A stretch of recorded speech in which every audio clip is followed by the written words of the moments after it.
If you have anxiety, can you really believe in yourself?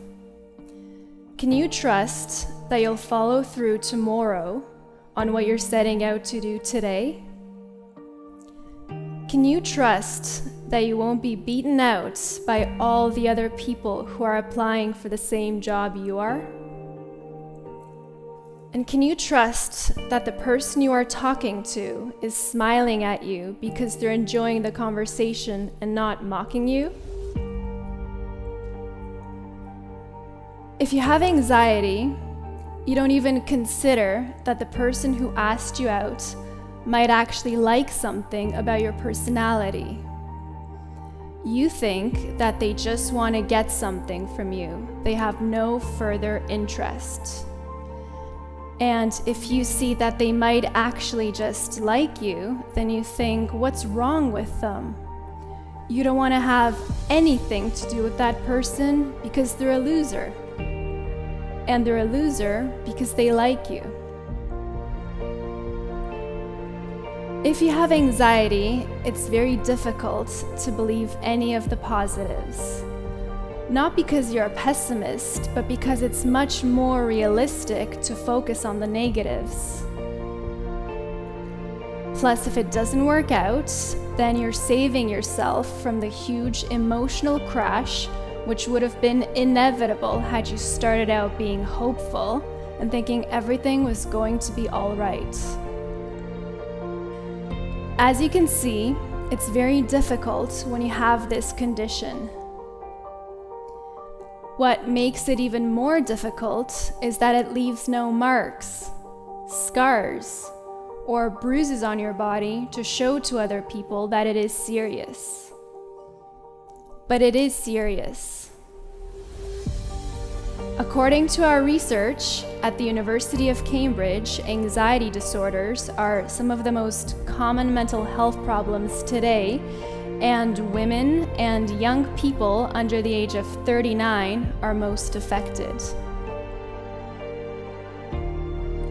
Other research has shown that anxiety disorders are more debilitating and can stop you from going about your day-to-day tasks much more than illnesses like cancer or diabetes.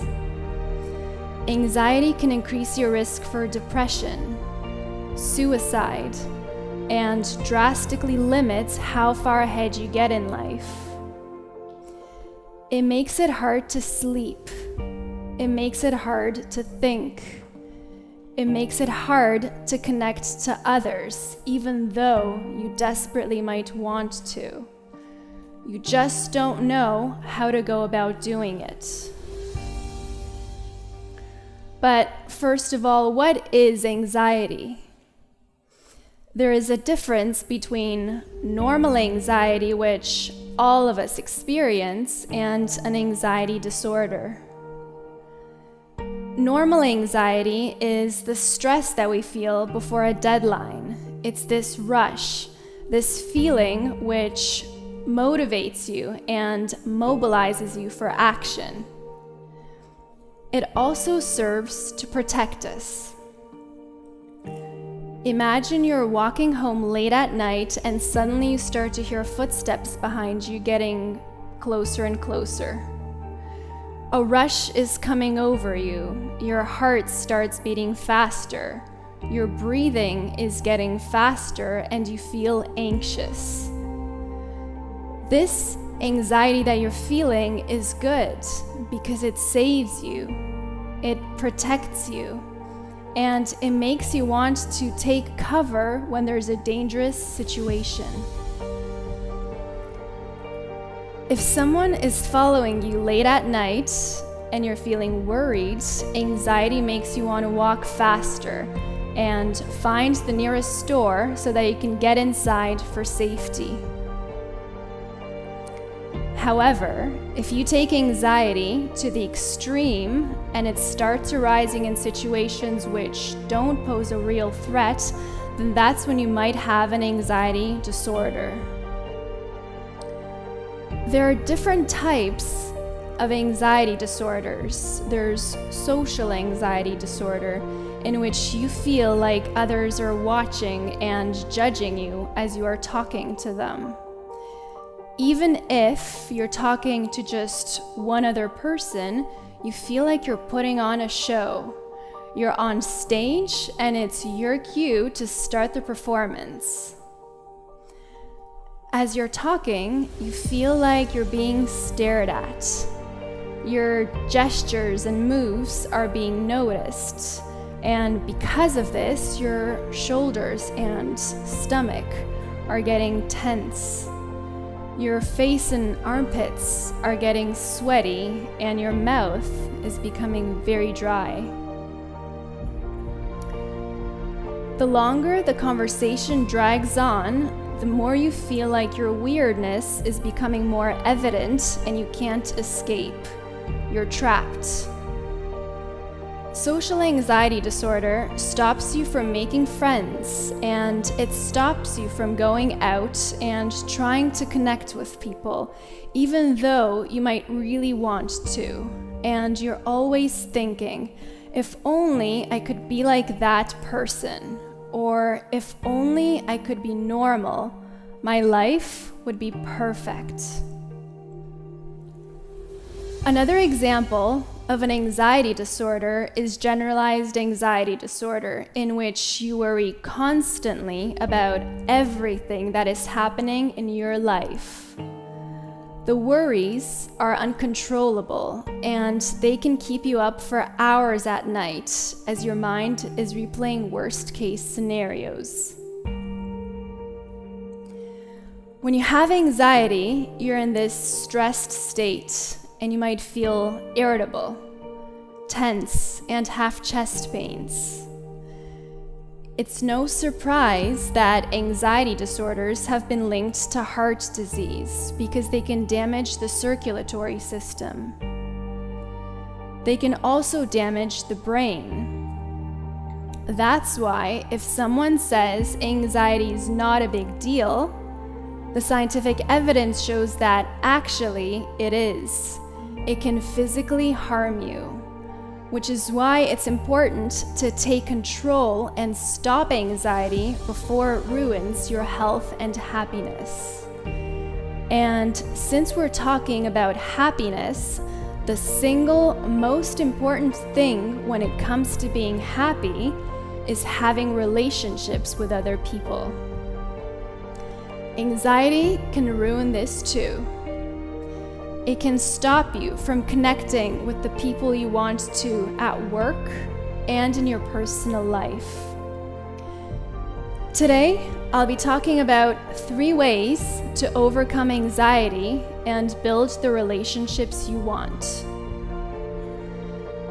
The first way of overcoming anxiety is stop censoring what you say or do. Often, people with anxiety edit what they're about to say in their minds because they don't want to offend anyone.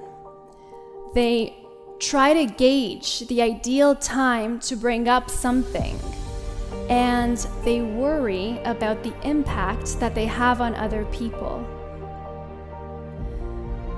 If a situation is ambiguous, let's say they're talking to someone with a neutral facial expression, or they're not sure how a situation is going to play out, they tend to assume the worst will happen. Because of these negative scenarios going through their minds, people with anxiety are afraid to speak and voice their ideas, or even avoid asking for what they need, be it at work or in personal relationships. As a result, they feel exploitable. They think others take advantage of them, and they feel unassertive. So, how can you overcome anxiety and build the relationships you want? The answer is don't censor what you say or do. I know it's hard, but start doing it. Start with the people you feel most comfortable with and extend it to the others around you one by one. As soon as you begin to do this, you will feel liberated.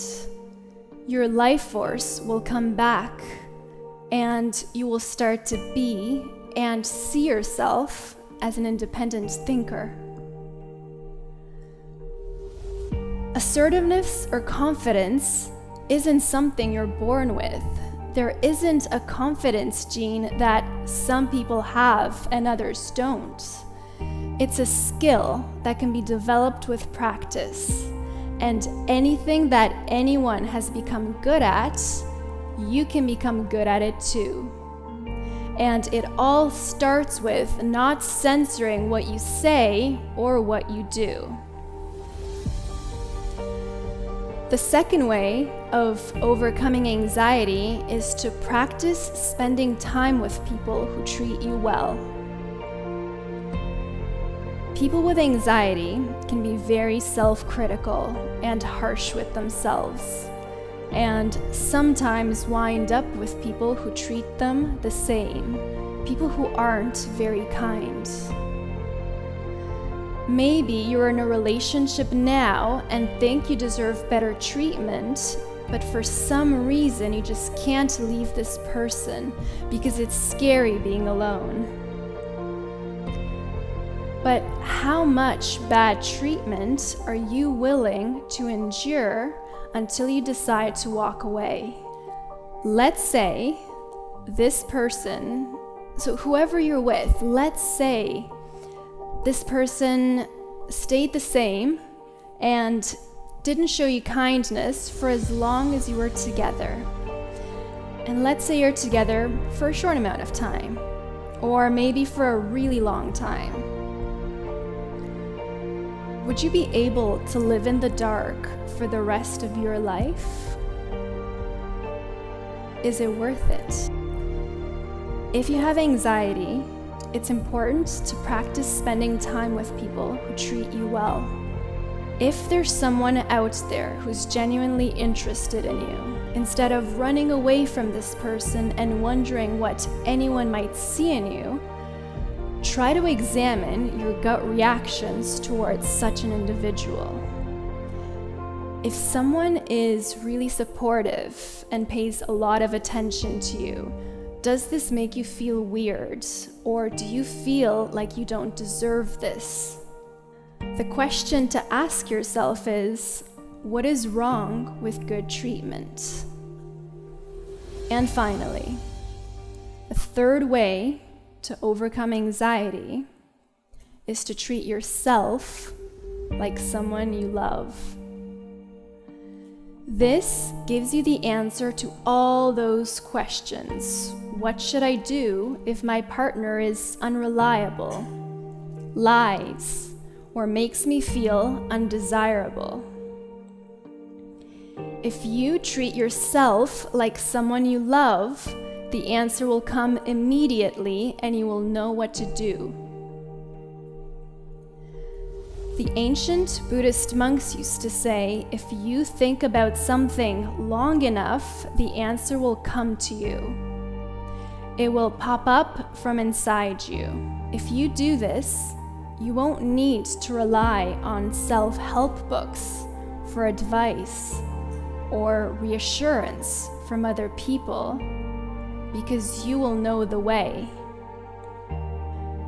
Treating yourself like someone you love is essential, because after all, the most important relationship in life is the one you have with yourself. Thank you.